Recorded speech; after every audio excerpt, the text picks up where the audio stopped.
Hi, my name is Chad Emy. I'm the senior pastor of the House of Prayer Christian Center in Lancaster, Pennsylvania. Today's subject is going to be called Seed Time and Harvest. The core scriptures to this lesson are Genesis chapter 8 verse 22 and Mark chapter 4 verse 20. Genesis 8 chapter 22 says, "While the earth remains, seed time and harvest, cold and heat, winter and summer, day and night shall not cease." God has a system designed in this universe where there is a seed planted, there is a time in between, and then we can expect the harvest. Jesus says in Mark chapter 4 verse 20, "Those who plant on the good soil are ones who plant and can expect back some 30, 60, even 100 times as much."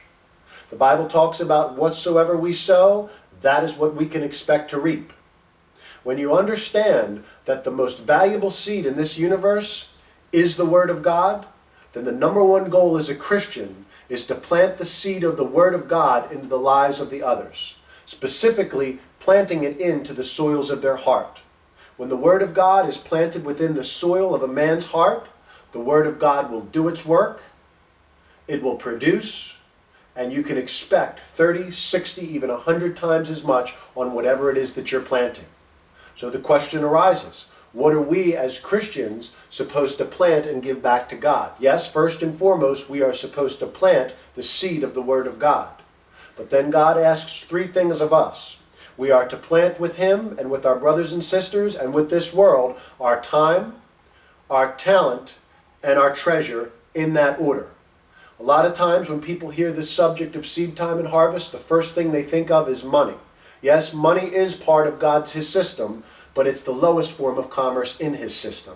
God is far more interested in you as a Christian planting your time first with Him. Why does He want your time? Because He loves you.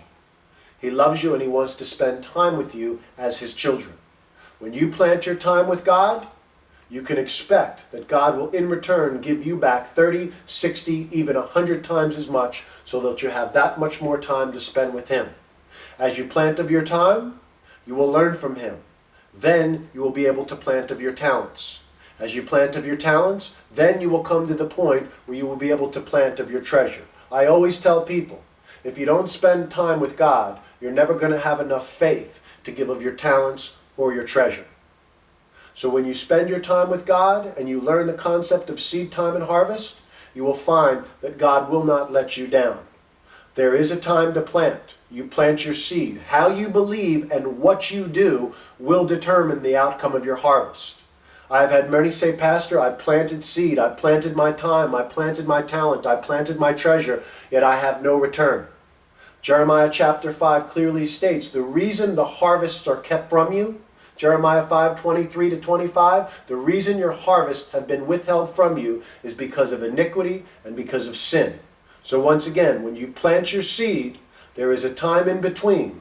How you believe and what you do during that time will determine the outcome of your harvest. Be encouraged. Receive the seed of the Word of God, and in turn you will be excited to give of your time, your talent, and your treasure with God and with your fellow man. Coming to the point where Jesus says, "Now you're planting in the good rich soil, and I give you my word that whatever you're planting will produce 30, 60, even 100 times as much." If you're interested in ordering the full message on CD, simply email me at chademy@comcast.net, send me your address, and I'll send you a copy free of charge. Once again, that's CHADDEME@comcast.net. Thank you, and have a blessed day, and know Jesus is Lord. Thank you.